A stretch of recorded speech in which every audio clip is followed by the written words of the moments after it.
Welcome to the Modeling Lifestyle, where we celebrate how modelers have embraced their modeling and friendships as a lifestyle. We discuss how modeling can become a life passion and lead to lifelong friendships.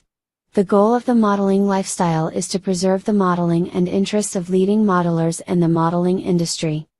The modeling lifestyle is sponsored by NGMC, who believes that through bringing hobbyists together with both information and modeling, the hobby will grow stronger with more model builders than ever.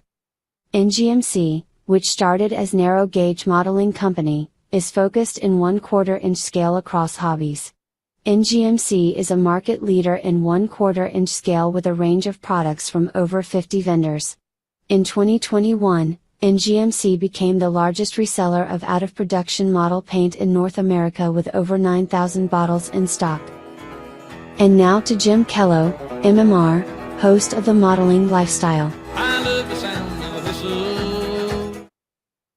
Well, good evening. Thank you so much for joining us tonight. We really do appreciate it. We have a great show and an outstanding guest for you to meet. Our show introduces you to not just great modelers, though, but these are people who have made significant contributions to the hobbies and are making a significant part of their hobby in their lifestyle. Their everyday lives are involved in some way in their hobby that they model. So thanks so much for all of you for joining us on YouTube tonight. If you have any questions for our guest, please use the chat function, and as soon as I see your question, I'll ask our guest and we'll get an answer for you. If you have any comments to make, we appreciate knowing those, as would our guest. So we want this to be your show as much as anybody else's, and we thank you so much for joining us live on YouTube. All of our shows are run by volunteers. Naturally, that means that the myriad of jobs that we have on our shows, we need a lot of people to help us out with a lot of different skills. So regardless of what kind of skills you think you may have, I guarantee you we've got a job that needs to be done. So if you're interested, please send me an email, Jim Kellow at newtracksmodeling.com. We also have some out-of-pocket costs. Nobody gets paid anything for these shows, for producing them, but we have some out-of-pocket costs. And we have a Patreon account, New Tracks Modeling. And if you're so inclined, we would appreciate a small contribution to help us defray these costs. One of the new projects that we have just started and we're awfully proud of is a $1,000 scholarship to a young high school graduate who is continuing their education in a STEAM program. STEAM program involves a science, engineering, technology, math, and art. Those kind of majors in college, this scholarship applies to. And we really are looking to communicate our scholarship, since this is the first year that we've had it, to as many eligible modelers who are graduating high school as we can possibly find. And we would appreciate if you have a son, daughter, grandchild, or just know of a modeler who might be interested and qualified, please tell them about our scholarship, because we'd love to get as many applications as we can so that we're sure we're covering as many possible entrants as we possibly can get. And we really do appreciate all your help. We have a separate page on our website. It's at newtracksmodeling.com/scholarship. And if you go to that site, then you'll be able to get the application, file the application electronically. We've tried to make this as easy for all the applicants as we possibly can. And if you have any questions, we will be glad to answer whatever questions you may have. So we hope that you'll help us disseminate this information this year. We've got an outstanding guest to introduce you to tonight. Joe Lavendar is just a fantastic modeler. When you see the models that he can build and the techniques that he uses, I guarantee you're just going to be absolutely amazed. I was the first time I saw any of his models, and I couldn't wait to have an opportunity to meet and talk with him. And tonight is that opportunity. So Joe, welcome. Thank you so much. Thank you, Jim. I appreciate it. Well, Joe, let's start off by, can you tell us a little bit about your background? Who are you? Well, sure. So my real world job, I'm an air traffic controller, and I've been a pilot. I've been doing both of those. Pilot a little bit longer, about 17 years, been a controller for about 15 years now. And I have no interest in aircraft whatsoever in modeling because I do that all day long. And when I come home at the end of the day, I don't even want to think about it. I don't even look up anymore. I hear the planes, but I don't look at them. But but I got interested in model railroading when I was a kid. I mean, my parents, just like almost every other story, everybody's story is the parents with the train set under the tree, and then the rest is history. That I can still remember that. And they were a huge influence in fostering that. And then I got into plastic ship model kits, and that lasted quite a number of years with varying degrees of success. And then resin kits. And then eventually a number of years ago, scratch building, which is where the space I live in now. But what scales have you modeled in, Joe? For model railroading, I started out in HO, and then after a while, I had the giant layout, the 13 by 30, and it was huge, and that was great. And then eventually, life gets in the way. College, starting out, and first job, and I was a member of several model railroad clubs, which helped to scratch that itch. But then I moved into Z scale for just a little while, and I was at that awkward stage where there were a few American prototypes that were available in Z, and it was mostly just space constraints. But now, of course, Z scales become so much bigger, even in the past 5 years, and with American Z line and the stuff Microtrains has released, and all these beautiful named passenger trains you can have. And then after that, it's been kind of the narrow gauge. I went into NN3 and have kind of played around there, and then the static dioramas, which whatever scale I come up with at the time for those. Well, we've got some pictures here, I understand, Okay. about different scales that you've Yeah. modeled. Let's take a look at some of those pictures. Okay. Now, what is this? So that's a DNR GW K37 Mikado, and I built this. It was a semi kit where they basically give you a boiler casting, enough of a cab to put something together, and some photo etched brass that should eventually become a tender, and put it all together. And I found that I ended up throwing about half of the kit out because it just didn't work, and kind of re-engineered it. And I remember this was really the first real steam locomotive I built from scratch. And what a challenge it was, because I had to sort of teach myself what are the skills that you need. I'd read several articles on working with brass, and there's quite a bit of brass in this, but there's also, the large heavy boiler casting, and you have to work within the confines of that. And I found that it was more challenging than I thought. So I put it aside for about a month, and I thought, well, I've already spent all this money and all these parts. I need to finish this model, and got it out, and decided that if it was going to operate, if I was going to have it on a layout and it was going to be operating, it needed to be robust. So I ended up using a lot of pieces from the German manufacturer Marklin, and it turned out really well, and it runs so nicely. And I spent a lot of energy on the running aspect of it to make sure that it was going to operate. I could switch with it. I could build a layout and take it somewhere and not have things break. And with all of this being individually applied detail parts, it was a little bit of a challenge. And I loved that aspect of it. I loved seeing it finished and stepping back and going, that's going to operate, and it's going to operate reliably. And I did sort of have to go into left field a little bit. and depart from what the manufacturer had suggested I do, because this was basically a garage kit that gave you about half the stuff you needed. And like I said, I threw half of that away. So I had about 25% of what I needed. And then a lot of blood, sweat, and tears. And there were many nights where I'd just sit there and I'd look at it and I'd say, you know what, this is never going to work. But eventually it did. And it's a little gem. I love it. What scale is it? It's NN3. So it's N scale narrow gauge. I'm telling you, that is just an absolutely gorgeous locomotive. Oh, thank you. I love it. And I got to see, I live in New Mexico. So the Cumbres and Toltec's not far from here.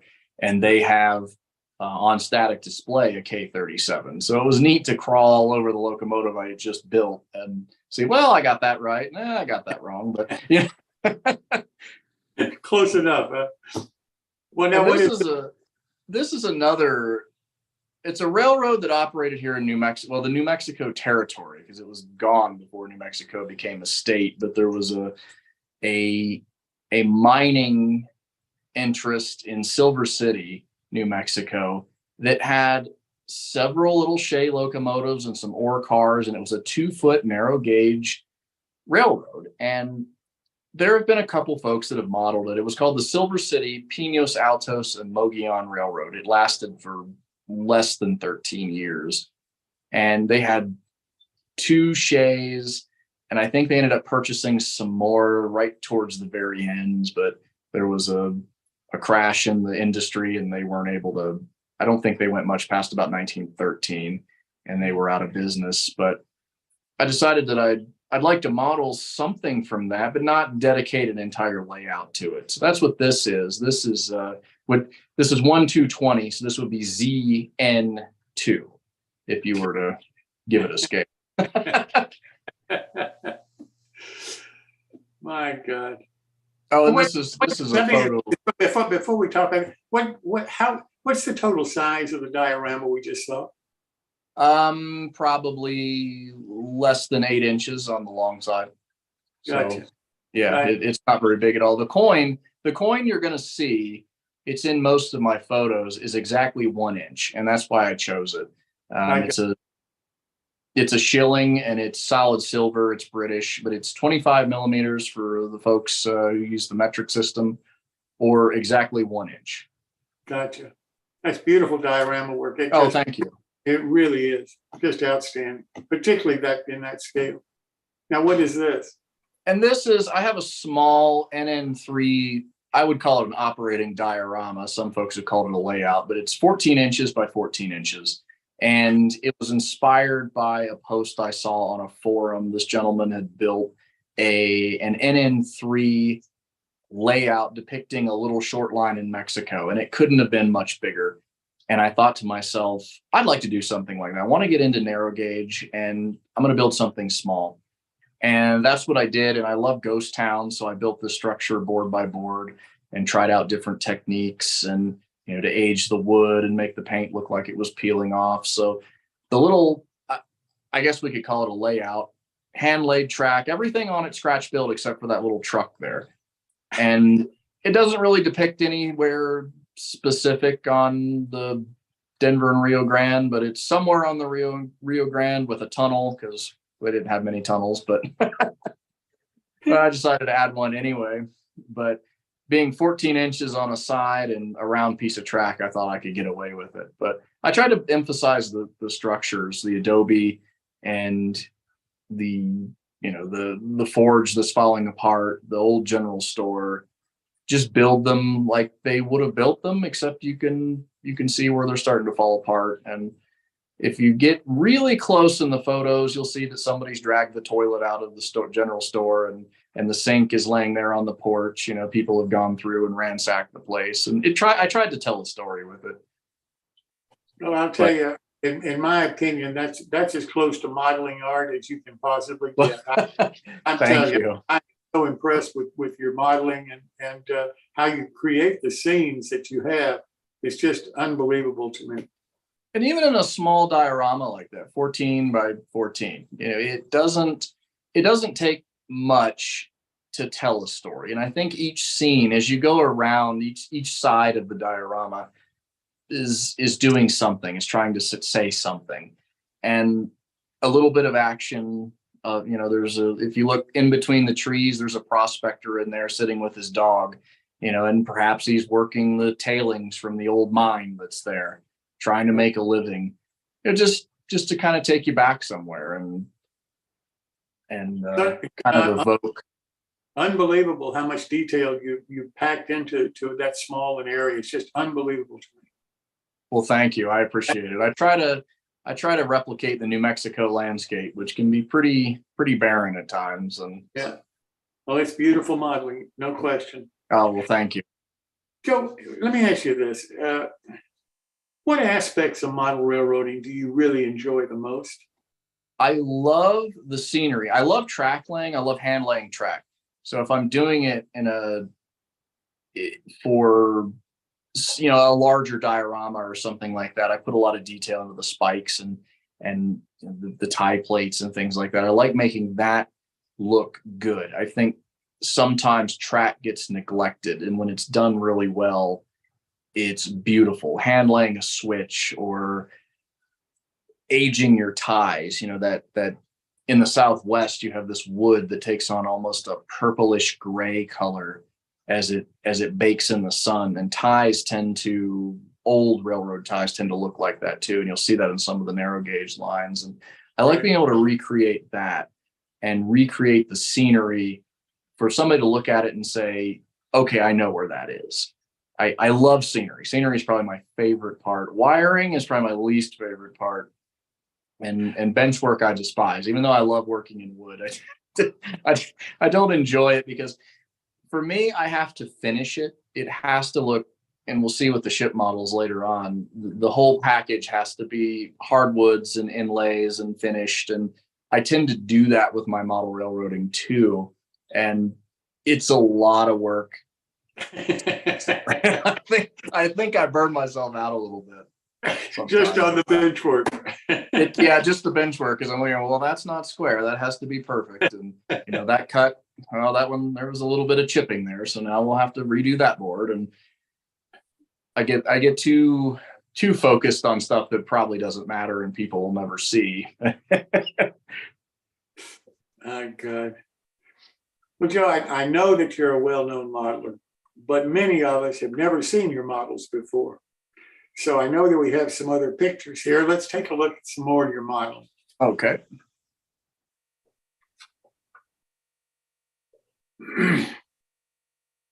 Yeah, so here's the Silver City and Pinos Altos again. And that bridge is, I modeled that bridge after photographs. Of course, there aren't any plans of the bridges left, but they built this lattice trestle.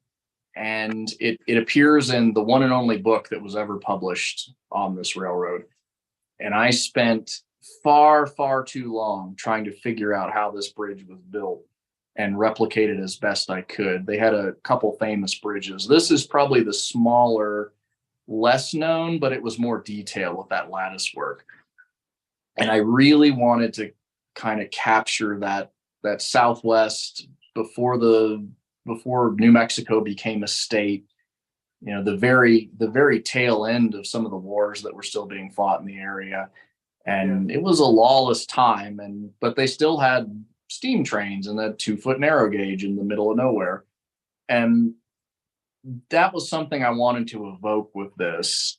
But like I said, doing an entire layout and HON 30 or HON 2 or whatever just wasn't really feasible. It would be big, and I think there wouldn't be a whole lot of opportunity for operations or anything like that. So I just decided to model Shea number 2 and 3 of their cars. Well, it's absolutely gorgeous. Now, what is this? This is from the little NN3 operating diorama, I call it. This is the back side of the general store with the boards falling off. I drove around New Mexico, and you run across structures like this all the time with the sagging roof and the boards coming off and that sort of grayish silver tint, purplish tint to the wood. and with the train coming around the corner there, and you can just see the station, which is supposed to be an old boxcar with the sagging roof, and making a sagging roof on purpose is a little more difficult than you would think, but I just tried to capture a moment with that. The DNRGW used boxcars as stations along the Chile line here in New Mexico up until they pulled it up in 41. And that's kind of evoking that, some of the more famous buildings, and just a kind of nod to the DNRGW. Beautiful. But and here, yes. So this was kind of on a whim. I was talking to a gentleman named Jesse Svoboda, and he runs CCE models, and he was coming out with a line of 300 scale operating trains that run on T-gauge track. And that inspired me to build this. There are a couple of 3D printed items that he did, the pilot, the coupler, and the air compressor he did. And then the rest of it I scratch built. And he wanted to kind of help out with it was sort of a joint effort. And I wanted to help him with his endeavors in 300 scale. And so he also did the decals as well. And this is what we came up with.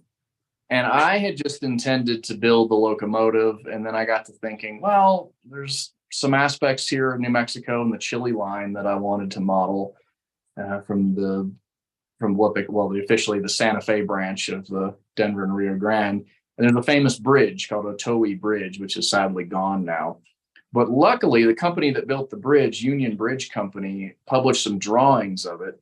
And using Google Earth and going and taking some photos of the site and using historic photos, I was able to scratch build the bridge, which I believe is the only model of this bridge that's ever been done as close to scale and as close to exact as the way it would have been in the late 40s. The bridge was built in another location, then it was moved downstream. It wasn't very far. It was less than a quarter of a mile. So this is the second iteration. Because sometimes you look at photos of the bridge and you think it doesn't look like anything like the model. You're looking at where it was downstream, or upstream at that point. That's the Rio Grande River. And I scratch built the whole bridge. The bridge is mostly brass, and of course the wood portions are wood. But all of the locomotive, the cars, the caboose, everything is all entirely scratch built and 300 scale. And technically it will operate because I did build 2 powered reefer cars that would power the train. And I had intended to build a small loop of track and build an operating diorama. And I put way more time into these operating reefers than, to kind of push the locomotive along and everything than I probably should have for the project. And it was, by the end of it, I thought, I'm probably never going to build this layout.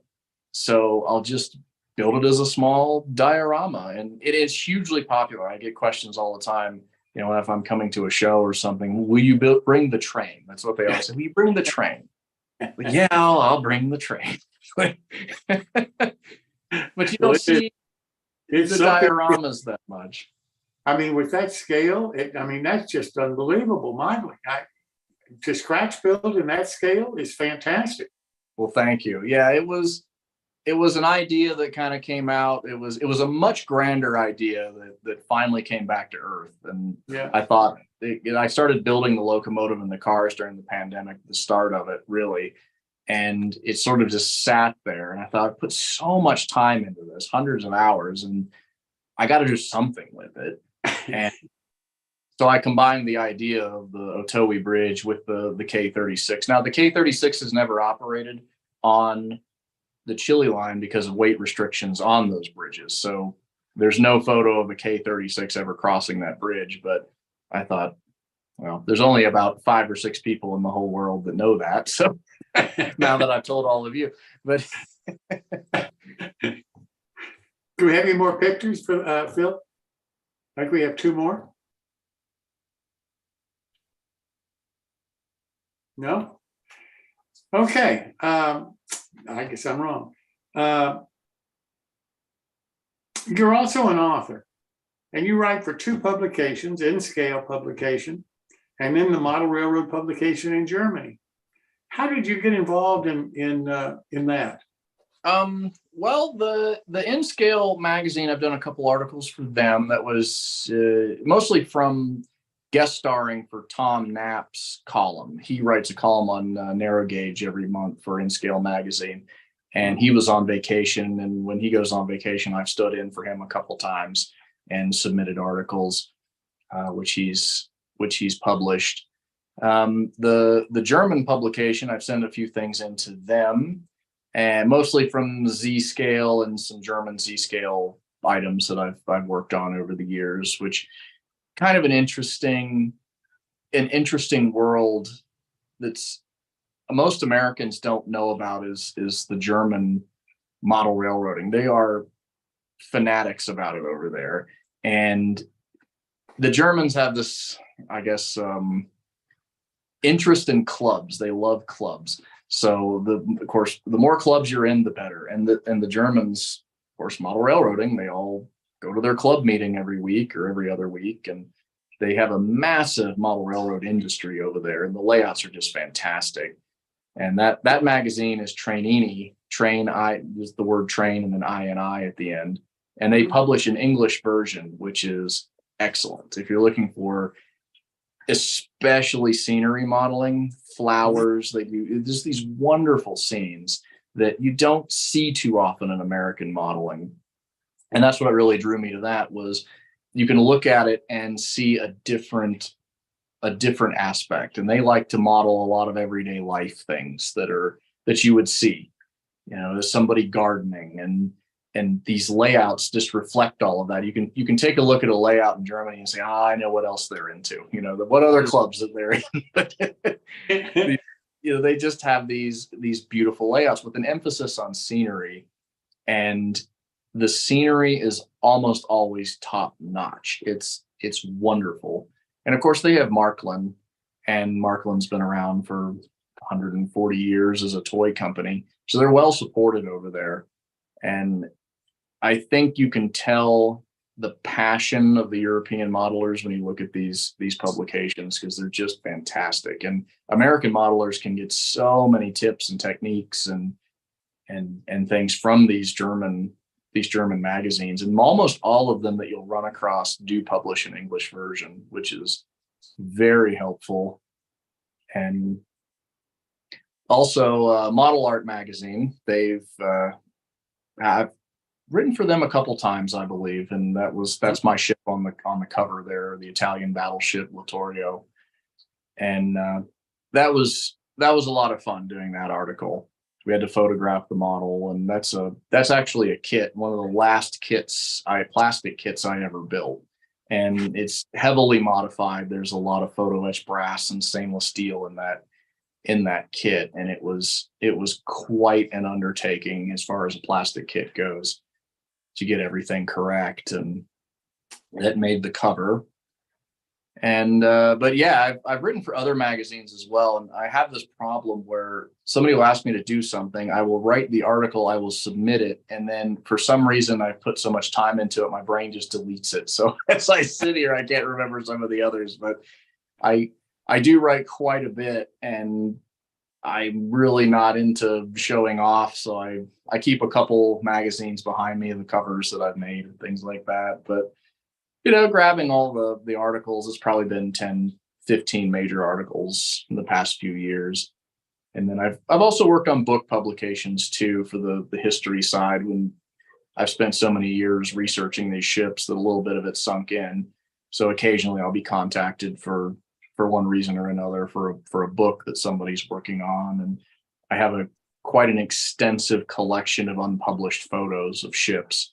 And so those will get loaned out for research purposes, things like that. And I've done my own writing in those books as well, contributing, but mostly on the naval history side. But I'm fascinated by this German publication you mentioned. Why, you talk about the scenery that they do is I guess more detailed than we would do in the United States, or how would you describe it? I would describe it as being different. Different at they tend to spotlight nature more than the trains. And you would kind of have to see it to understand what I'm talking about, where they would model, instead of an industry, they might model a neighborhood with small houses and gardens. And those gardens, you would see the individual flowers and the blooms and the, well, whatever else you'd find in a garden, pumpkins, things like that. And it has a tone to it. When you see a German layout, the modeling is top notch, but the scenery is the emphasis. I think it's because the Germans love the outdoors, and it really does reflect in their modeling. You can look at it and go, the track it may not be hand laid, it may be commercial track, but the emphasis is almost always on the scenery. Got it. And I just think they're stunning. And I think that as American modelers, we could really learn a thing or two from them. And I think they could learn a thing or two from us. I think sharing those ideas is important, but their scenery is always beautiful. And some of the best layouts I've seen have been from Germany. If you could get me when you get a chance, if you could send me an email with who to contact there and so forth, because Certainly. I'd love to be able to follow up on that, because I've never seen publications from Germany. And it's free too, and it's free. So anybody who wants it can download it every month. It comes out every month, and if you could send me an email how to do that, then I really would appreciate it, and we'll take a look at it. And it's because it sounds really fascinating. It is, and the articles are just wonderful. Got it. And as long as they're English, I can handle it. Yeah. Oh my God. Joe, you're a very well known ship modeler, probably better known ship modeler than model railroad, right? I don't know if that's true, but I would think that.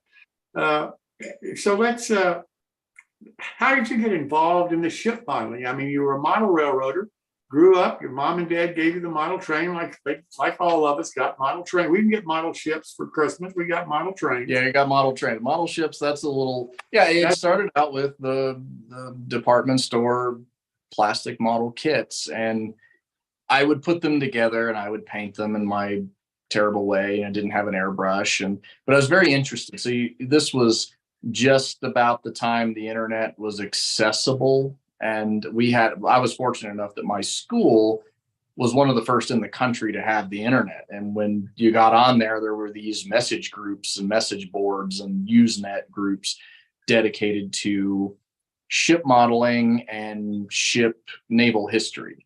And I was able to fall in at a very early age. They must have thought I was much older than I actually was. And reading this stuff, and books were a little harder to come by. This was in the days when you couldn't go to an Amazon and order a book. You had to go to the library and put in a request for a book to be sent there from another library, which I did quite often, because this stuff was just not something a library would stock. And to get into these monographs of these books that were published on specific ships, they were very rare, very expensive books, and libraries would lend them to me, but I couldn't take them out of the library. I had to sit there and read them in the library, and then I'd give it back to the librarian, and I'd go home and come back the next day. And a lot of the history just started to sink in, and I really enjoyed it. And it was fascinating. You go as far back in history as you want, or last week. But the internet really changed a lot of things, and that's where you see a lot of the modelers started to connect with each other. And there were several ship model websites where they publish, one or two submissions every day on the front page, and you could see these wonderful models. And most of them were resin, and the resin kits from the 90s were, if you remember them at all, like even the model railroading resin kits, they were pretty terrible.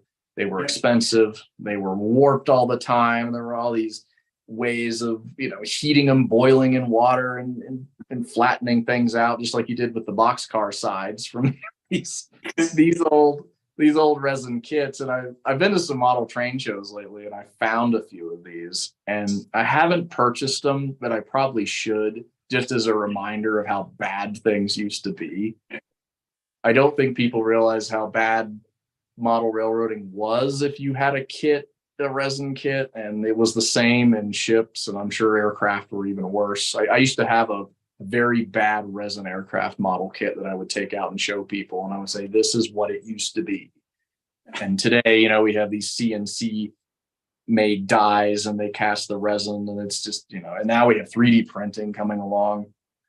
But that was my progression. I went from plastic kits, and the plastic kits were few and far between. I moved into resin. Resin was difficult. It's far better today. And then several years ago, probably about 6 years ago now, I decided that I was tired of fixing other people's mistakes in their kits, and that I was going to start scratch building. And I haven't looked back. It started out as quite a learning curve, and a difficult learning curve, I would say, but it was attainable. I didn't think my skills were up to snuff, but if you read enough books and you look at enough pictures and you say, oh, that's how so-and-so did it, you can teach yourself those skills. And that's essentially what I've done. People ask me all the time, well, how do you do this? And I'll say, here's a list of 10 books, enjoy. This is the knowledge. Here's the knowledge. Go for it. And that's probably why a lot of people don't do it, because they're not going to take the time to spend that kind of effort to do the research necessary to gain that skill. Well, that's exactly right. And the inevitable follow-up question is do you have an online guide, or have you made any videos? And with what we're about to see in a second, these ship models are incredibly small. I don't know how I would film building them, because it takes several hours to make a part, and it's in several different places. It's not like I sit down and craft it in one spot. I'll make the part, and then it'll go under a glass dome for a little while, and then it'll get painted and then added to the model, and it could go through a process of several days. And while that's happening, other things are happening. It would just be too disjointed to do. And I tell them, this is not new. These books have been published. They've been out for years. Go see these masters that have fellowships from the Royal Society of the Arts. So see how they did it. They've written these books. And I had a publisher approach me recently asking me to write a book. And I said, they've already been written. I mean, what would I have to add other than a few techniques that I've developed myself, and maybe a list of modern tools? A lot of these books came out in the 70s, 80s. Yeah. A couple of them are more recent, but the suppliers for the tools are long out of business. But that's it. There's really I don't have anything new to add in that regard. And they all seem to want something for free. And I think it's just, these books aren't that expensive, but I don't think people want to read books anymore. And I think that's part of it. They want the internet to solve that problem. And I'm not sure the internet was ever designed for that. But no, I don't think so. And like with some of the techniques and stuff we'll talk about when we see the ships is, I like to do it the old way. I like to find what the modelers were using in the 18th century. These ships that were built for the Napoleonic Wars, they would often build a model of them. And those models are still around in national collections and things like that. And they're absolutely stunning. You look at them and you think, well, that was made last week, but it's 250 years old. Yeah. What kind of glue did they use? What kind of paints did they use? And those things are things that I'm interested in, because if it's lasted that long, I would like my models to last that long. Sure. So I put the time and energy into looking up these old esoteric glue recipes and paint recipes and things and materials, like what sort of woods will not degrade and look good when they're stained. And those things fascinate me. And I could spend a lot of time talking about how I like to do it the old way. And that's, I think it's just a way in this modern world, it's fun to go back to a technique somebody was using 200 years ago. It's fun for me. I don't know how else to explain it, but I love it. I absolutely love it. And then to see all of these little bits and thousands of them become this ship, and a ship that almost all of them, every ship out there is very well researched these days. And it has to pass inspection. You know, some expert will come up and say, well, you didn't do this correctly. So, but I try to. Every ship has got to be perfect, in my opinion, as close as I can get it in the scale that I'm working at. But I'll tell you, let's stop here and take a picture, see some photos of your ships. Now, one in particular that I'm curious about is the Bounty that you built, because of the amount of time and research. It took you over a year just to build this ship, not counting the research time that you put in on the front end. And for somebody to spend that much time and effort on a model, it is just so unusual these days. So the entire model itself, from the stern of the ship to the very front of the bowsprit, is about 4 inches. So the hull itself is a little less than 3.5. I think it's what you're looking at there is 3.25 inches. And I started this project as I was almost on a whim. I have the plans. Luckily, when I guess I should back up, the Bounty was a ship. I think we all know the mutiny on the Bounty. Well, it was a collier, a coal carrying ship built for a private company, and the Royal Navy needed a ship to do this breadfruit mission to the South Pacific, to Tahiti. And so they bought this ship, and they did some drawings of it, thankfully. And they made some changes to bring the ship up to Royal Navy specs, essentially. And those drawings survive today. They had no idea this was going to be one of the most famous ships in history. So the documentation on it is just, it's so light. We don't even know how it was painted. There's no reference to how the ship was painted. So I had to use paintings of ships of a similar size that were privately owned. We know from some of the surviving paperwork from the ship, essentially, that the paint scheme was not changed. It's mentioned that they kept the scheme as it was in its civilian colors when they commissioned it into the Royal Navy. And it was not a warship. They called it a transport. So it wouldn't have been HMS Bounty, His Majesty's Ship Bounty. It would be His Majesty's armed vessel. It carried 4 cannon for essentially self-defense. But this is before the Napoleonic Wars. So there's really not a whole lot of defense needed with Bounty. And she was on basically a very glorified grocery run is what they called it. And nobody in the Royal Navy gave it much thought. But luckily these plans do survive. So you have the plans of what the ship looked like, the changes that were made by the Royal Navy, but we don't have any plans of the masts. We just have the hull. And the masts would have been added they would have been standard Royal Navy issue masts. And we know the masts were changed. And we know that Captain Bligh, that Captain Bligh, who was a very skilled seaman, navigator, and ship handler, had some comments that he made, thankfully, in his journal on the masts. So we know that the masts were a little taller than usual, which he criticized. So I reflected that in the model. And as we'll see here in a little bit when we get to it, but the project started on a whim. I was interested in the story, and I had the plans, and I had a piece of boxwood, which is what the hull started as, that was about the shape and size of what I needed. So one day I just sat down and went to the saw. I have some fancy saws, and I cut what I call the blank, which is essentially a slightly enlarged piece of the hull, and then began shaping it. And I thought, well, if I'm going to do this, I might as well do it as a planked model. And so I started doing the calculations on how thin the planks would need to be, and how, thick vertically they would need to be. And the project kind of took off from there. And I said, well, if I'm going to do it, I'm going to do it correctly. I'm going to build it as a large scale wooden ship model would be constructed, I'm just going to do it on a much smaller scale. And the research that went into getting this right was just massive, because I'd never attempted anything on this sort of scale before. I built sailing ships in the past, and this is how the model started. This is literally week one. There's a drawing of the ship. That's not one of the original drawings, of course. That's a much later drawing, I think from the 1970s. And you can see in the lower right, that's how the hull started out, is just being shaped by hand, essentially. And that was my blank. And I decided, we'll go from here. We're going to do it.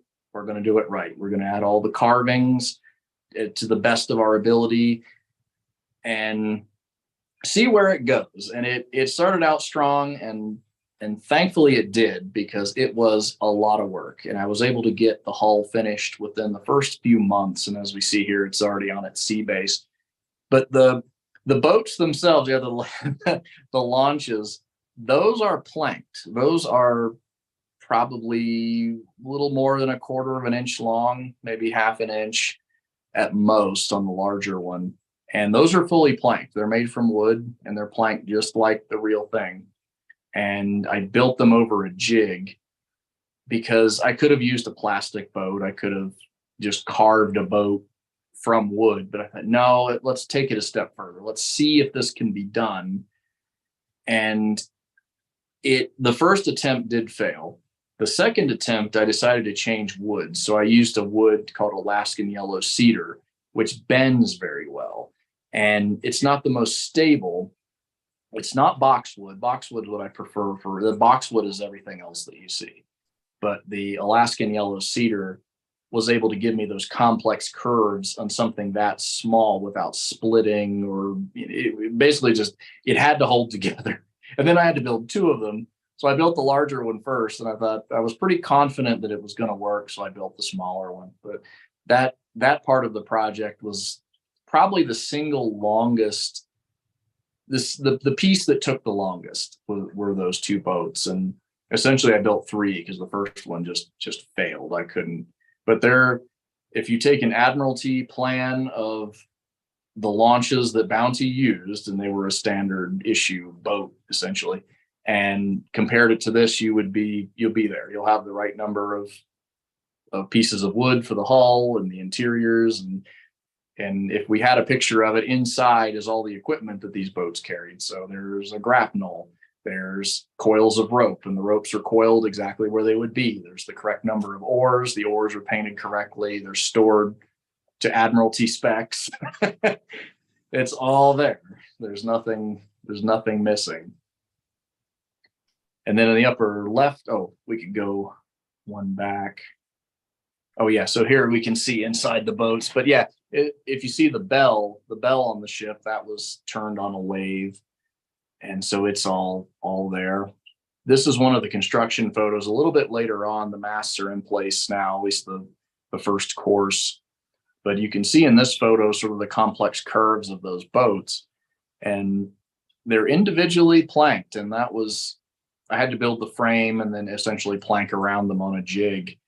And that was, like I said, the most difficult part of this. It was something when I started cutting the wood, I didn't know how I was going to do it, because I don't know if it's ever been done in something this small before. I'm sure it has, but nobody's written about it in any book that I've ever seen on how to do it at this scale. And this ship is 1/336 scale.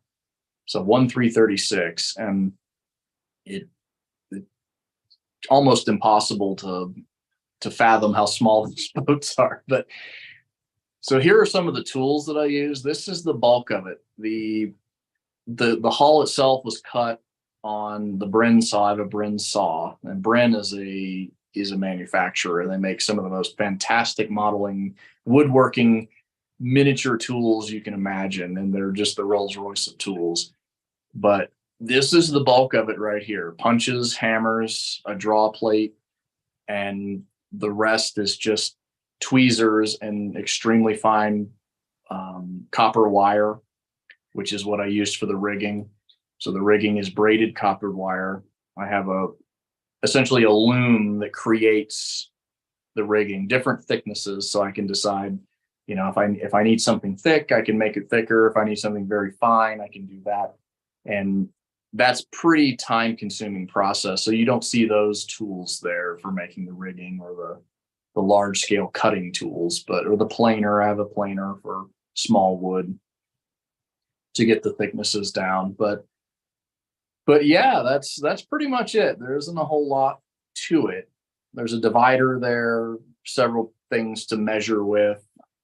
For applying glue, that's one of the things people ask is, how do you apply the glue without it looking like a globby mess? And I have two glue applicators. One of them is a needle that's on a spring, and I hold the spring so that the needle has some play in it and it won't damage the part. Some of these are so small that even whacking it with a needle, you can add too much pressure and break something. So I put it on spring, and that was my idea of trying to save myself from myself. Because if you apply too much pressure and you break something, there's a week of work that's just gone. And the other one is the wooden tool in the middle, the wood handle with the little point, the little needle sticking out of it, just a standard needle stuck in a piece of wood that I turned to apply glue. And the glue is everything from super glue down to really hard to find hide glues that require heating and boiling to use. And those are used for different applications. So I use whatever adhesive works for the moment. And the sea base itself, the ocean that you see there, is carved boxwood. That's a piece of boxwood. And then I spend a week or two carving it, shaping it. I love a stormy looking sea. And when Bounty arrived in Tahiti, it wasn't tropical paradise. It was thunderstorms, and it was the rainy season. So the skies were always overcast and the sea was a dark green. And I like a nice green, moody sea. So that's a lot of people ask, why aren't your seas blue? I was like, well, everybody does a blue sea, but a lot of the time they look green. And I think that adds some more interest. It's gorgeous modeling. It's just unbelievable. Oh, thank you. Well, this is HMS Queen Mary, and I had to treat this subject with a lot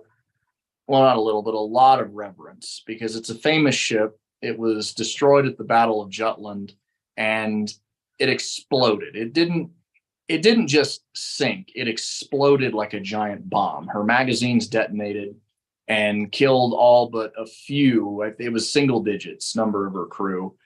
And there are a lot of people around today who are very interested in this subject, especially the Battle of Jutland. And there are a lot of survivor associations and family members thereof. It was World War I, so there's nobody alive today that remembers this. But a lot of folks around, their grandparents or great grandparents, they may have been, grandfather may have been killed on this ship. So I had to treat it very well, and I decided to model the ship in happier times. So the model depicts the ship in 1913, and I used a set of plans from a historian named John Roberts, and I compared those with the original Admiralty drawings, which thankfully still exist. I was able to get a copy of those, and essentially started modeling. And there's thousands and thousands of individual pieces in this model. It was a labor of love. I started it right before the pandemic, and it wrapped up about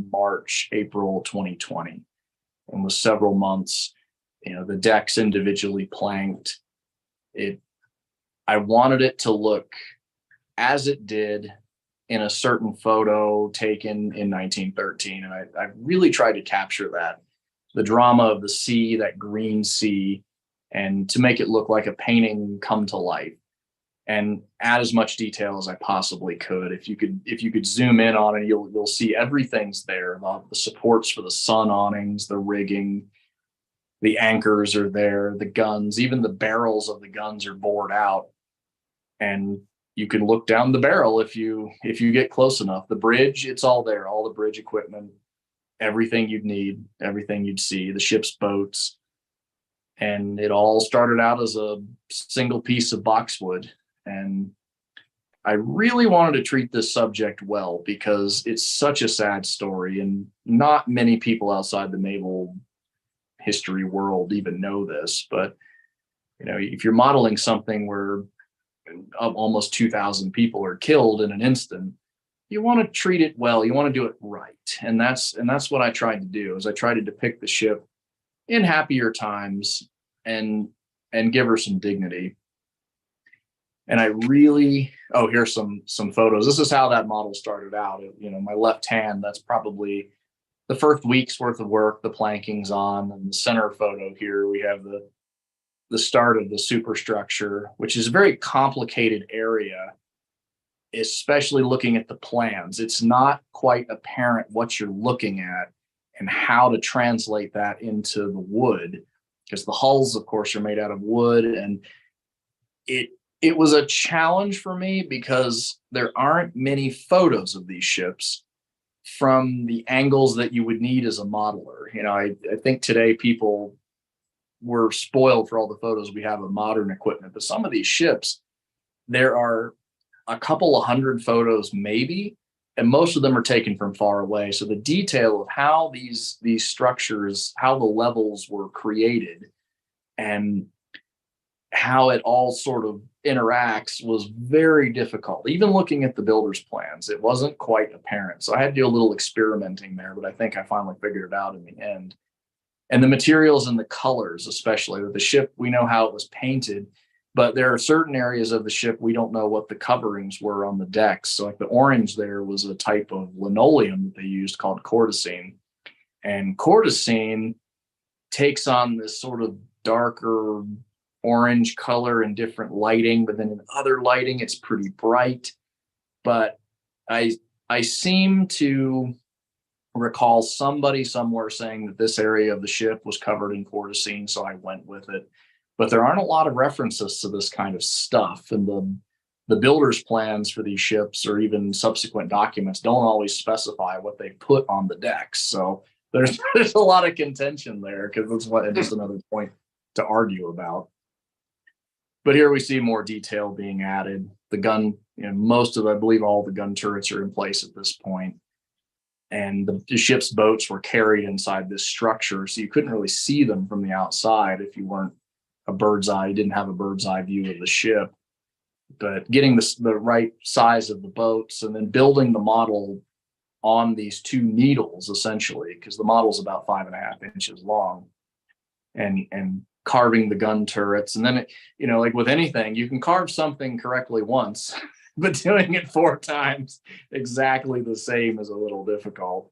But I was able to kind of capture that here and get it done. And I had to do it for every ship model with gun turrets since. And I think that's the reason I usually do them first. So now when I start a ship model, I do the gun turrets because they're my least favorite.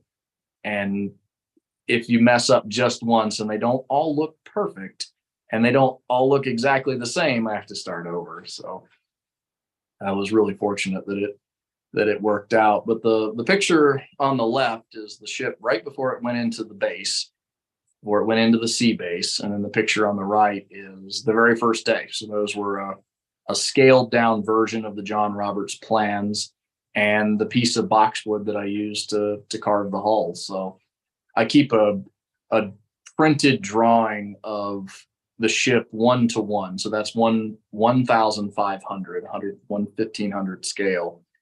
And I keep that nearby just to kind of show me as I go along what the model's going to look like and to get the proportions correct. But for the most part, I'm taking a much larger drawing, taking the dimensions off of that and then scaling those down to build the model. I'm not taking dimensions directly off of this, because even in a plan this size, the thickness of a line printed on that paper is still a couple feet thick in some places. So then my model's dimensions are off if I measure directly off of that. So usually it's just a lot of math. Joe, let me ask you a question. Why did you pick the scale for these models that you picked? So I picked 1,500 because I like small models, the miniature models, they call them. And that is a genre of ship modeling. There aren't that many people who do this. And I wanted to pick a scale that didn't have any commercial parts available. There's another small scale, 1/1200, and there's 1/1250. But I decided to go a little bit smaller than that so that I couldn't cheat. I couldn't say, oh, well, I could just order that. I could order this set of detail parts. I could order this. I could order that. I can't. It forces my hand to do it all myself. And I did that originally when I wasn't quite sure that this whole experiment was going to work out and I was going to be able to do this and do it to any degree of accuracy. And as I've gone along, I'm really glad I did, because it is tempting to go, well, this set of detail parts is commercially available. I could just order that. But now it forces me to do my own photo etching, my own problem solving. I can't just look in a catalog of resin printed or 3D printed parts, which are made for these 1/1200 and 1/1250 scale models. Well, I'll just order those, because if I did, they'll be too large. And so it forced my hand a little bit. Unbelievable. Thank you. Oh, no problem. So this picture here, this is HMS Dreadnought as she looked in 1907. And if a ship has an enclosed bridge, I model everything inside the bridge. So if you were to look through those windows, and you can see the coin to the right, and you can see just how small this is, there's an entire interior inside that bridge. And this photo is the only one that I've ever taken where you could almost see something inside there. And that is all of that equipment. So the ship's wheel, the chart table, there are chairs, everything from a bridge of that battleship, HMS Dreadnought, is inside that enclosed bridge. And if it has an exposed bridge, I model everything too. But it's a little calling card, and I did it. Everybody asked me, they said, why did you do that? Why? Because I could. It could be done, so I did it. It's a detail that maybe if you got close enough, you could look in there and sort of see something going on and ask yourself, did he do the bridge interior? Well, I did. And I do it on all the ships. Every ship with an enclosed bridge, you can look through the windows and everything's in there. And I don't know, I love doing things like little Easter eggs like that in the models that, unless I pointed it out, I doubt anybody would ever know. But I know it's there. And now that I tell people, they look. And this ship here too, this is the Italian battleship Duilio, and her, what they call fish bones camouflage scheme.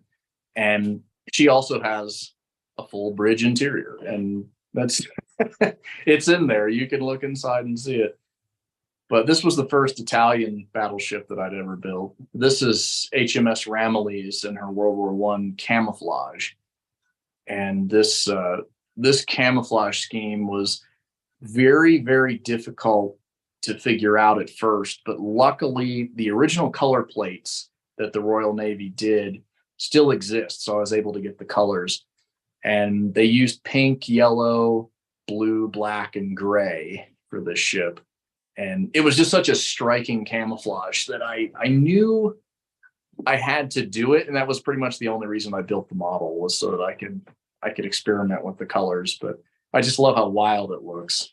And here we see Duilio again. And the sea base, the sea and everything, that's just carved and painted boxwood. There's no resins, there's no gels, anything like that. It's all just paint. And I've spent a lot of time studying what oceans look like and how to get those textures and what a ship looks like moving through the water. And I knew that aspect of the modeling had to stand up, because I didn't want to use anything that would crack, and resin will crack. Paint tends not to. So 100 years from now, this model should look exactly the same if it's still around, and hopefully it is. And it still has a little bit of that 3D aspect to the water, which is what I try to do, is give it the depth while still essentially painting on almost a 2D surface. But this ship took probably about 4 months to build. It was pretty much full-time work. So if I wasn't at work working in my day job, the other half of my awake time was spent on this. And this is HMS Agincourt at the Battle of Jutland. This ship had the most gun turrets, most main battery guns of any battleship in history, and it was built to look impressive.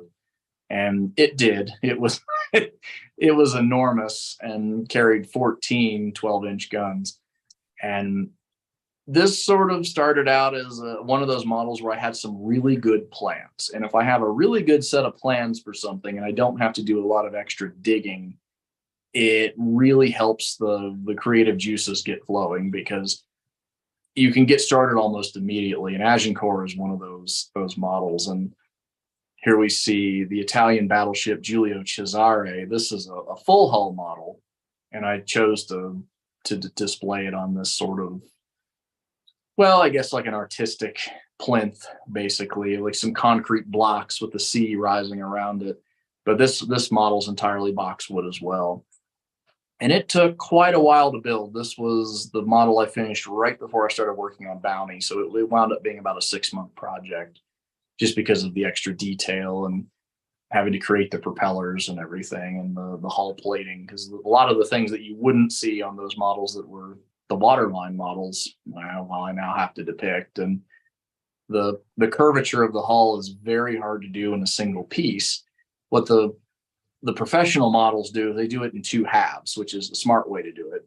I learned the wrong way, which is to do it as one single piece, which takes much, much longer, because now I have to keep checking my math. So I don't get, if you get off in one spot, then the model tends to warp as you go back, as you keep carving. So that was quite a challenge with this one.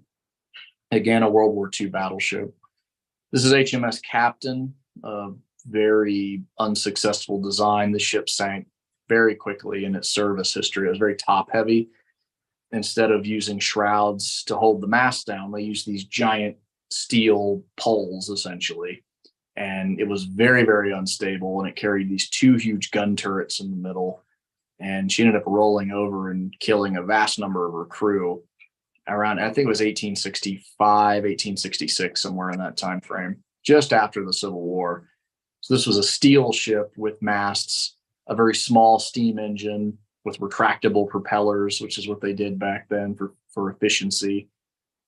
But yeah, this is HMS or HM Cutter Alert, a very famous cutter from the American Revolution.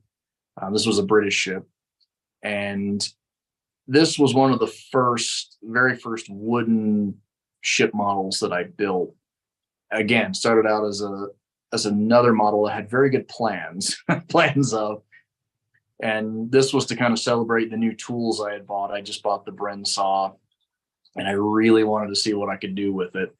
Again, the sea base is carved boxwood. The ship's almost entirely made out of boxwood.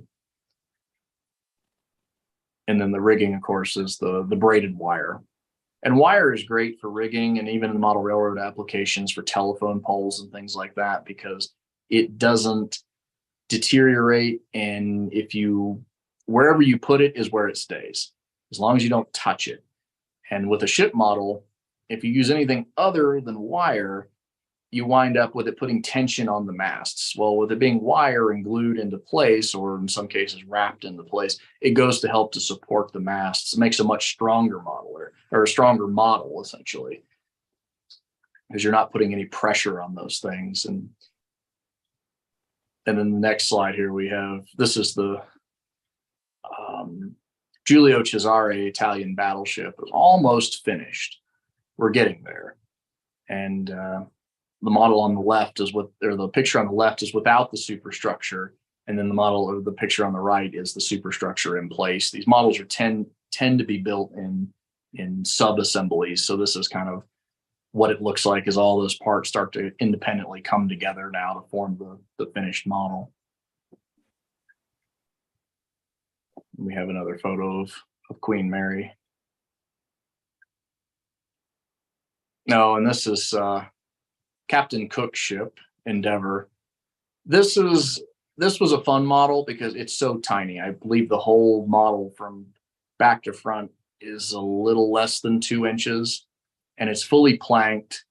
And I wanted to depict the ship in Tahiti, so there's a Tahitian catamaran to the right, which took quite a bit of research to figure out what those things look like. So this model is incredibly small, and I spent a lot of time on the rigging. Not all of the rigging is depicted just because of the scale, but I tried to get a good representation of what was there, the way the ship was painted with the yellow and the light blue. And I spent a lot of time researching this ship. There's several replicas of it, but I wanted to sort of bring together an entire scene, and the catamaran sort of scudding along next to the ship, and it to kind of make it look like a painting come to life. Really, I don't think Endeavor was a very good looking ship. It was kind of gaudy in my opinion, and the sails are paper. They're made out of paper, and I treat them, and then I paint them and do all of the detail work for depicting all of the different panels and everything, and then shape them and add them to the model. That takes a very, very long time to do. It's probably one of the most time consuming things, other than maybe planking the hull. But the rigging it's mostly there. This is one of the first ships I scratch built. This is Ernest Shackleton's ship, Endurance. And same techniques, except the hull in this one's not planked. This was the very first sailing ship I built, so it wasn't quite up to my standards today. I've been thinking about rebuilding it because or building another one to the same scale to kind of compare. But the sea ice, the ship was frozen in ice in Antarctica, and the ice was done with a polymer, which I'm not even sure is available anymore. I can't find it. So I made a spread out this thin putty essentially, and then I cracked it and placed all of the individual pieces into the model from the cracked pieces. So all the pieces of the ice would fit back together if you were to put them together. And this polymer that I used, it's never yellowed or anything. This model's going on probably 7 or 8 years old now, and it's still just as bright white as it ever was. So I hope I can find it again. I have the brand written down, but it was a plastic putty that was made for a number of years, but I can't seem to find it anymore. I'm just amazed. I can't believe that I just cannot believe that you can create those ships like that. That's just unbelievable to me. The process is pretty much the same for each ship, but some of the pieces that go into those models can't be seen with the naked eye. They're done under very high power magnification, and if you don't do it, you can see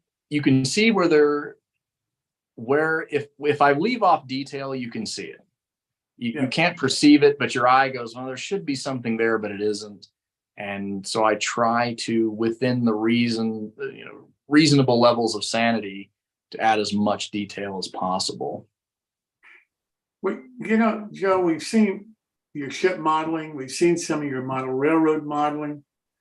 Are the skills transferable? I mean, is a modeling skill, whether you're a model railroader, model shipbuilder? Are they transferable? Oh, certainly. Yeah, certainly. In material selection, things like that. Like I use boxwood. I think modelers could, especially model railroaders, could would have a huge benefit in using boxwood because it's very clear. They can shape it to almost any shape. You'll see these sculptures that were done in the 14th and 15th century in Europe in these monasteries that are these very intricate boxes that are carved, and they just look unworldly. They're so amazing. And you find out that they're boxwood. Boxwood lasts. You can cut an almost razor sharp edge into a piece of boxwood where you can't with basswood or, balsa. Balsa is a bad word to me. I wish they would just stop selling it. There's no use for it whatsoever. There's 1,000 other products that work. But the material selection and the skills are easily transferable. If you're going to build a building board by board from scratch, boxwood may be a better choice. It looks more like wood. And when you, especially once you've stained it, and you don't have to worry about all the furry bits on from a piece of basswood or something like that. That doesn't happen with boxwood. The grain is so tight.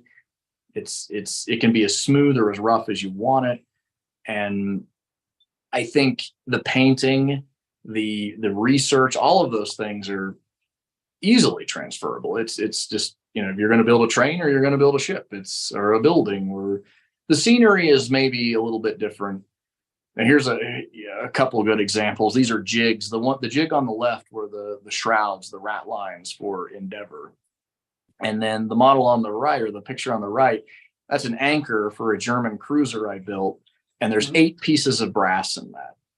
And I'm holding it. I used a little tiny fiber, a little tiny cotton fiber, and I glued it to the anchor so I could hold it with a pair of tweezers to show everybody. But that's 8 pieces of brass in one model, or one anchor. I had to build 4 of those anchors and build 4 of them exactly the same. It was very time consuming, but I loved every second of it. You solder that or glue it? That was done with glue. I don't know if I could solder something that small, and it maybe there are techniques for that, but I've never found them. It's all done with glue and under a lot of magnification.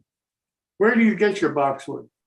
I order it from, and I can give you guys a link. There are a couple suppliers in the United States, and there's a couple suppliers overseas. And I think it's scalesawmill.com, or if you type in Scale Sawmill Boxwood and Google, that'll get you there. There's a firm in Canada that also sells it. And I believe the Canadian company will cut whatever sizes you need. So if you need planks that are 18 inches, he'll do that. The only thing is their shipping costs.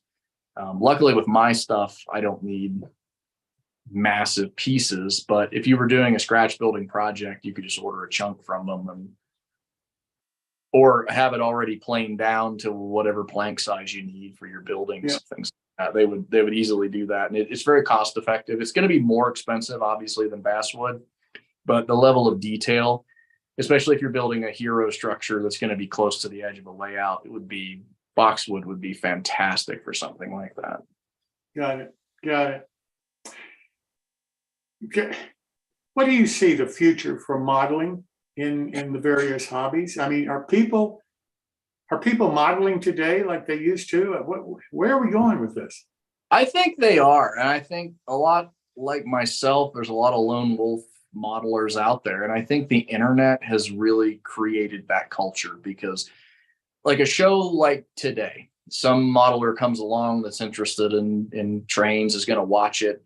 And now they feel like they're in a club. They may not know everybody. They may not know them personally, but like yourself, you're now an internet personality, and people feel like they know you from watching these interviews and the way you conduct them. And I think that is creating a worldwide model railroad, worldwide modeling club, but we're not measuring it. And I think the sales of and the quality of the modeling products that we have these days, I mean, if you'd have gone back to the 90s when I started modeling and say, you have all these ready to run products that were just stunning out of the box, better than you could probably build yourself in any reasonable amount of time, or money for that matter, and you wouldn't believe it. We're in a golden age, but I think we don't realize it. And I think the future is bright. I really do.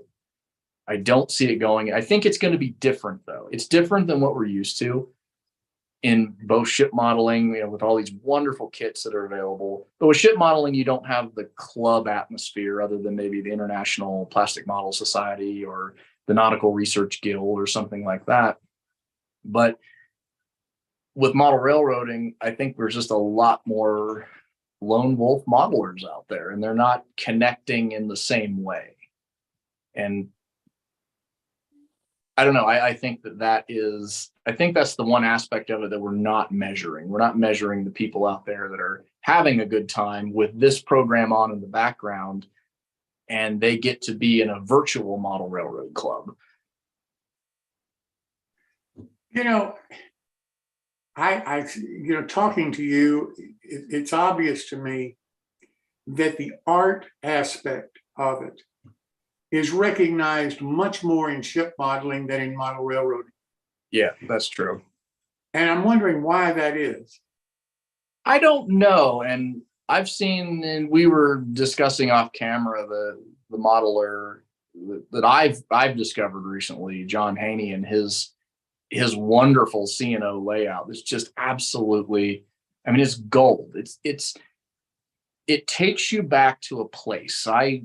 In the 90s, my dad we used to go down to Southern Ohio and watch trains, and you see his layout, which is set in West Virginia, and it's like a painting. You look at it and you get an emotional response to it. That's how good it is. The scene is set so well on this layout that you're there. And I think a painting can do that, or any form of art. If it makes you feel something, it's art. And I think an example of that is, go look up his C&O Piney River and Paint Creek layout. He has a wonderful Facebook page with just hundreds and hundreds of photos and videos, and go look at this layout and tell me that is not art. And it's been recognized in the ship model world since ship models have been made. They've been sold as art objects. But I think with model railroading, it's a different art, but it certainly can be art. And I think there are certain layouts that come along, and the C&O layout is one of them, where you just look at it and you say, that is art. I have an emotional response to this. It's done so well. It's like a sculpture come to life. It's funny, but I've heard you now for an hour or so. We've been talking, and what I've sensed so far is you have extremely strong feelings about ship modeling, about something that you see in model railroading that you feel it just shows what they're trying to create. Yeah, they've created it. That's exactly what it would look like. They haven't missed a stick. Everything is perfect on it. And then I hear you talk about how German modelers are creating scenes. They're creating scenery. They're trying to take you to a place in time, if you will. Those are the three things that so far I'm taking away from your comments about the art involved in modeling. It's certainly an art, and it's different for every aspect. Somebody who builds an armor, a tank or something, and they're trying to show you what it was like during the war and how this vehicle looked, or a ship moving through the sea, or a train moving through a layout, through scenery. And it all can be art. There's so many layouts that I've seen, especially lately, they're not huge. They're not these basement empires. And the C&O layout that I'm talking about here, this is John Haney's layout, it's not big, but it doesn't have to be huge and to take you there, to give you that emotional response. And I always tell people, when I'm building a ship model, they ask, one of the questions I get asked the most is, isn't that frustrating? Don't you get frustrated making all those tiny little parts? And I say, no, it's a Zen-like experience for me. I like to sit down and just make something. And these tiny little parts, that has nothing to do with it. Are there times where it is frustrating? Well, yeah, every problem needs solved is frustrating, but I don't get angry at it. And I take it all in and I enjoy it. And you can look at a layout and say, that person had passion.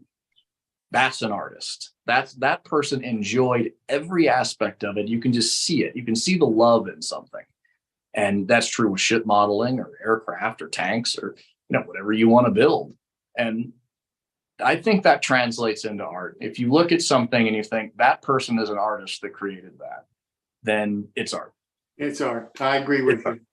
It's kind of like the old saying, I don't know how to describe it, but I know it when I see it. Yep. That's exactly true. That's what we were talking about the other day. I said, I don't know art, but I know it when I see it.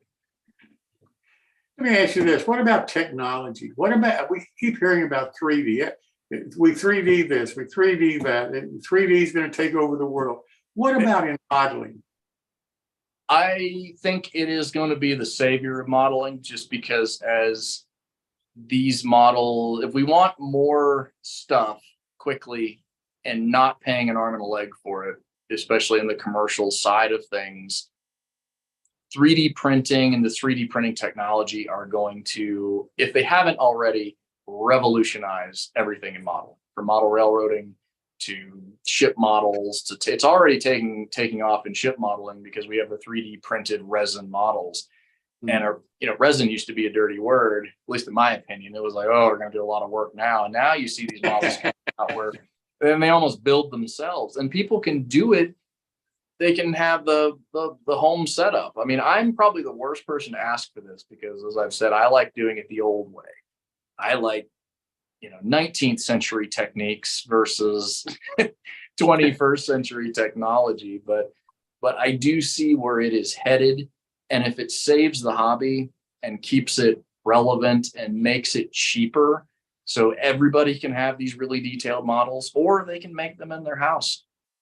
They can sit down and learn CAD and draw what they want, or 3D scanning, this LiDAR scanning, where they're scanning locomotives now to make models, going to museums. And so they're perfect from the very word go. And I'm all for it. I think it's going to be what saves us. And then the 3D, the metal printing, I was watching a quick little blurb on some new metal printing technology that's coming out. Yeah. And to have a 3D printed brass locomotive, I mean, that's fantastic. So let's look down the road 5 years. Where are we going to be with this technology? Where is modeling going to be 5 years from now? I think 5 years from now, we're going to see the 3D printing really take off. I think that with the metal printing technology, where it's not just essentially a very updated lost wax casting technology, where they're actually able to print the metal itself, which I believe is something that's commercially viable right now, but still really expensive. But as all those prices come down, it's going to trickle into modeling, and then the sky's going to be the limit. And with LiDAR scanning, I mean, we have this on our phones now, where we can scan a room and have every detail replicated. We'll be scanning buildings, and we'll be 3D printing buildings, and doing it in detail that is not toy-like. We're talking exact miniature replicas, almost right down to the molecule. I think it's fantastic. I think we're going to get there. I think 5 years, 10 years down the road, we're going to look back and say, what were we doing scratching around in the dirt with our plastic? Injection molding, that's insane. Who would spend all that money on an injection molding machine? Now, and who but that needs technology I'm sure it still has its place, but I think it's going to be 3D printing all the way. Gotcha. Well, I look at the level of your detail and your construction techniques, and extraordinary is the only word that comes to my mind. Well, thank you. I mean, it's just, you must do a tremendous amount of research before you even start a model. I have a library of probably over 1,000 books. It might even be more than 1,000.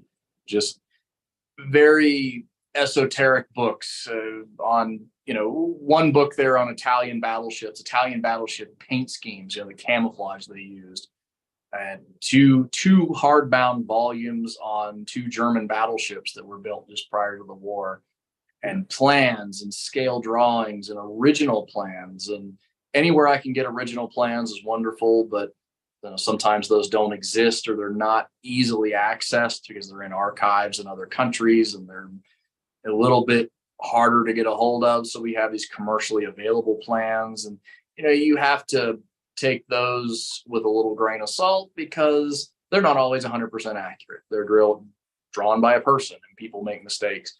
And sometimes the ships look nothing like the plans. You'll see the plan, you'll look at it and you go, well, this object should be on the ship. And then you look at photos of the ship and it's not there. It's just like with model railroading. Yeah. You see the plan for that locomotive, but you go, oh, they made some changes. So then you have to kind of pin down a time period. And I try to get within a couple months on any ship model. Of course, the older the ship, the harder it is. And Bounty, with Bounty being, we're looking at the 1780s, and not a whole lot of documentation. You have to look at what other ships were doing at the time. Paintings are usually a pretty good source from that time period. So you look at a lot of very old paintings and what paint schemes they were using. And the research can take almost as long as the models sometimes. And sometimes just as expensive, because these books are not cheap. They're low volume, and they're usually done very high quality books that, you get them and you're like, okay, well, I've just spent $300 on a book, but okay, is it $300 worth of information? And a lot of the stuff you find is not available on the internet. And I will always start on the internet, but I never finish there. Gotcha. Who were the people who most influenced your modeling? Probably to get me started were my parents, Bill and Robin Lavendar, that put that train under the tree. If they hadn't done that, I don't know if I would have picked up any of this, but they always encouraged it. They thought it was a great way for me to spend my time. And I grew up in essentially the middle of nowhere, Ohio, and our nearest neighbor was probably half a mile away. So there wasn't a whole lot to do if we weren't outside. What is Joe going to do? Well, he's going to play with his trains, and that's what he did. So I owe a lot of this to them, and taking me to train shows. And every time there was a train show, and I miss train shows because, especially late 80s, early 90s, they were everywhere and they were constant. And now there's a couple regional shows and maybe, the big national shows, but nothing like it used to be. So I have a lot of great memories there, and that really influenced me. And, the different types of modeling that came later, but to really get me started with my parents. Gotcha. When you look at a model, any of the models that you've shown us tonight, when you look at it and just sit back and relax a minute, how do you make the decision that model is finished? So model railroaders would probably why do you laugh at? You're not the first person to laugh when I ask that question. I'm just curious. Well, it seems like with a model railroad, even that little 14-inch by 14-inch operating diorama, as I call it, it's too small to be a layout. But I got to a point with it where I said, I'm finished. And I thought, no, I'm not finished. I could add this. These trees aren't quite right. So I changed it. So with model railroaders, and even when I'm in that space and my brain is in model railroading mode, I can't stop. I could add some more detail here. We could do this. We could do that. With the ships, however, it is A to Z. And once we get to a certain point where everything is finished and I have completed every part that I'm going to build, it's more lockstep. The glass comes down on top of it and it's sealed. And once it's sealed, you can't touch it anymore. No dust is going to get in there. It's finished. It's done. There will be no more to add later on. I've looked at models and I said, I missed that. I didn't add that detail. I should have done that, but it's too late now. There's no going back. There's no fixing it. It's done. Once the glass case goes over it, it's sealed. We move on. And if it bugs me too much, I'll just build another one. But we will never touch that ship again. It's sealed forever. It seems like you have two different standards. One for ship and one for model railroading. For model railroading, yes, certainly. I think that's very accurate. So why do you have two different standards? I mean, why can't you look at a model and just say, yep, that's it? Yeah, look at a model, something I'm doing with model railroad and go, that's finished. I mean, I think it's just how we're wired, isn't it? If my brain's in model railroading mode and you see a layout and you're working on your layout and you say, well, I could add some more detail, or I could just, put the glass case over it and be done. I just don't think my brain's wired that way. When I'm doing the ship models, it's very methodical. I do this and then I do this and then I do this. And it's all very linear. There's there's no going back and say, oh, I need to work on this part of the ship. No, that part is finished, and then we move on to the next. But I think it's because that glass case does have to eventually come down on it. With model railroads, we can, with very few exceptions, touch everything. And if you have access to it, idle hands, you're gonna change something or add something, or, oh, that building would look nice there, or, oh, let's change this. And I think too, model railroads are such a huge investment in time. My models, the longest one I built is Bounty, and that was a year and a week. A model railroad could take 10 years. And it takes up such a huge amount of real estate in our house that it can't be static, because once it's done, it's done. And what do you do from there? Operation. But if you like to build, you are going to tear out that little section and redo it. Oh, that's maybe not quite right. I'm going to add something. And I think it's such a huge investment in time and money that we can't help but fiddle. I got you. Do you look at your models as pieces of art, Joe? The ship models, yes. I do try to create a scene, a feeling, a painting come to life is what I like to say. And I want to make something that somebody could look at who may have been on that ship and remember a point when they were there. Of course, some of these older ships, there's nobody, even great grandchildren, but to set a scene and to make it a respectful scene depicting a ship, because a lot of these ships have tragic endings, and to say, this is what it looked like in the glory days, and to make somebody feel something.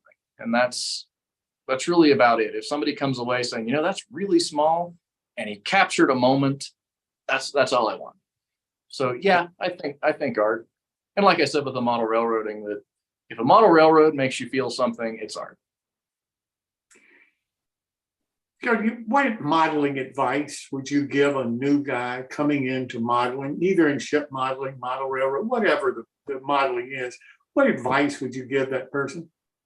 I've had to answer this question several times, and one of the greatest ship modelers who's ever lived is thankfully still alive. His name's Philip Reed. I'm in touch with him. I would consider him an acquaintance, not a friend, but an acquaintance. I don't know him that well. And I had sent him some of my early ship models when I started scratch building. And this is a gentleman who's widely regarded as the best. He's Yoda. He's just it would be like talking to Yoda when Yoda gives you some advice. And this is him, Philip Reed. And he sent me a very long email after my first contact with him. And he said, if I can give you a piece of advice unsolicited, is just start building. Don't paralyze yourself with the thought that you have to get it right. You have to do all this research and you have to have the right tools. He said, you'll never get started. Just start building. Perhaps with a model railroad, maybe you should put a little planning into it so you don't buy a bunch of expensive lumber these days and build the wrong thing. Think about it for a minute, but don't not do it. Don't sit there and plan forever. I know these people, and there's probably some people who are watching this, and we all know them, those model railroaders who have 100 plans for layouts and they've never cut a piece of lumber. They've never built any of them. Is pick something and build it. And with ship modeling, the same way. People want to get into building from kits or scratch building. I always tell them, don't worry about the details. Make something. Make something, because if you don't, you'll never learn anything. You'll never learn from your mistakes. And your first model is going to be terrible. Everybody's is. If you've never done this before, it's going to be awful. But embrace it. We'll all learn together, I promise. But to just start from somewhere, just pick up that piece of wood and start cutting it and make it look like a ship. And after a few times of doing that, eventually will. And I don't think I had any inherent skills when it came to this stuff, as I just decided one day. I woke up and I said, I want to build miniature ship models and I want to try to do it well. And so I devoted all of my free time, all of my hobby time into doing that. And I learned the skills that I needed to learn. I didn't know any of the math involved in making a ship's hull from wood, and there's about 10 different ways to do it. But there are many places out there where you can find out how to do that kind of stuff, and the tools that you'll need, and they're not that expensive. Some of the greatest ship modelers that ever lived in a time before electricity. They had hand tools and tweezers, and that was it. And they made these beautiful miniature models, and some of them are, in national galleries and in royal collections. And so I think my biggest piece of advice is just get started. Don't get paralyzed with, oh, what should I do? How should I do this? Just do something. And then work backwards from there. If it's terrible, then we learn something. But if not, keep doing it. But just keep building. Well, Joe, our time is just about out. But I want to give you the last word here. So any final thoughts? Just build something, whether it's model railroads, ships, get out there, join a club nearby. If you're looking for a model railroad club, NMRA has a list of them. Google model railroad clubs in your city. If you're into modeling other things other than trains, the International Plastic Model Society, the Nautical Research Guild, if you're into ships, the IPMS also caters to ships of any medium, doesn't have to be plastic. And connect with people, because a lot of the fun that you'll have in this hobby is connecting with other people. It's the people, learning from them, talking to them. A lot of the clubs that I go to, after the club, we'll break out and go to a restaurant nearby and have some dessert. And there was one restaurant that stays open late just for us, just so we can come in and have pie and talk about models. And it's a lot of fun. So if you're a lone wolf modeler out there, try to find a club. See if there's ways that you can either share your skills or develop new ones or learn new techniques. But I think not to knock the internet, which is fantastic for this sort of thing. It's bringing us together, but also get out there and meet people physically. I think especially now that things are open again and we can do that. And there's a lot of people who may have gotten started in the modeling world in the pandemic, is go to your local club meets, and they're out there. I promise you. I live in Albuquerque, New Mexico, and I think there's 4 or 5 model train clubs, 2 chapters of the IPMS and Nautical Research Guild. Those folks are here. You'll always find somebody to connect with. So if people wanted to meet you, where's the next opportunity? Are you going to any major show in the near future where people might be able to attend and meet you? Yeah, certainly. So I'll be at the International Plastic Model Society, the IPMS convention. It's going to be in Texas this summer. I'll be there all days. So I believe it's 4 days this year. So I'll be there. I'll have my name tag on. I'm usually over at the Scale Colors booth, Scale Colors Paint, which I'm a big fan of. And I work with those folks. They kind of sponsor my paint needs for my models, but they do a fantastic line of paint that is extremely accurate for ship modelers. The colors are exactly the way they would have been applied to the ship 1-to-1. And luckily those paint formulas still exist. And I know in the model railroad world, that's a little more difficult, but in the ship world, these governments documented the paint colors they use. So they do a replica of all these paints. And so I'm very interested in that, especially the painting aspect of models and finishing and techniques like that. So I'll be probably there or walking around, but I'll definitely have my name tag on if anybody wants to stop and say hi. Well, I appreciate it. And Joe, it's been a real honor for me. I've wanted to talk to you for some time.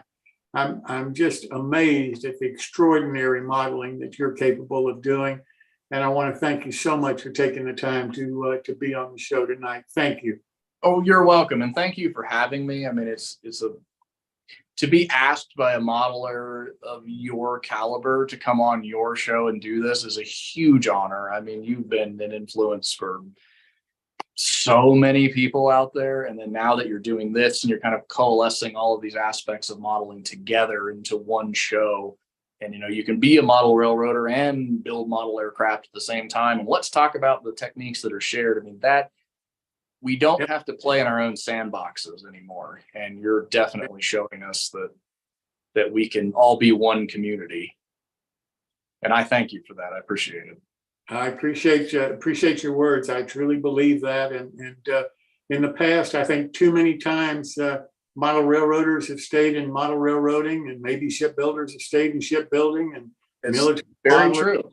have stayed in their arena. But the more that I talk to people in the different hobbies, they're the same as I am. They do the same kind of things. They probably have the same tools. They probably do it the same way. They probably made the same mistakes.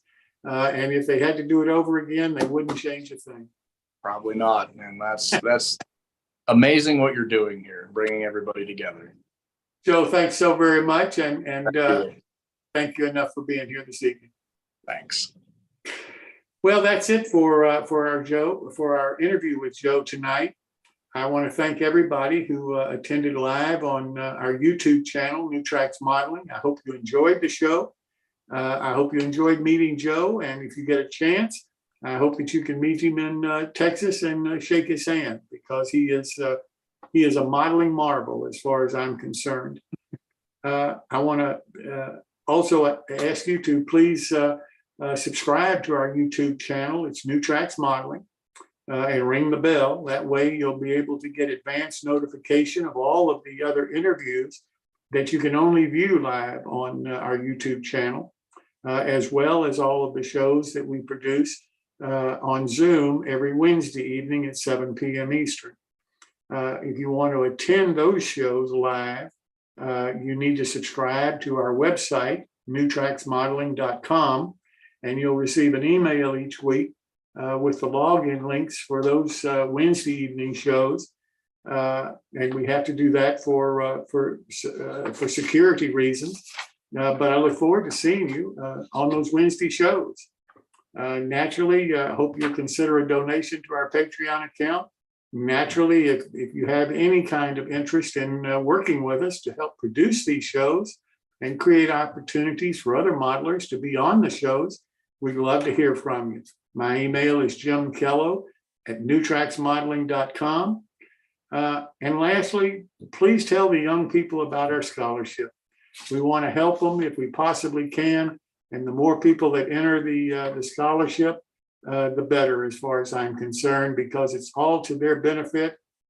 This is just one small example right now. We hope to improve it next year and offer even more and larger scholarships.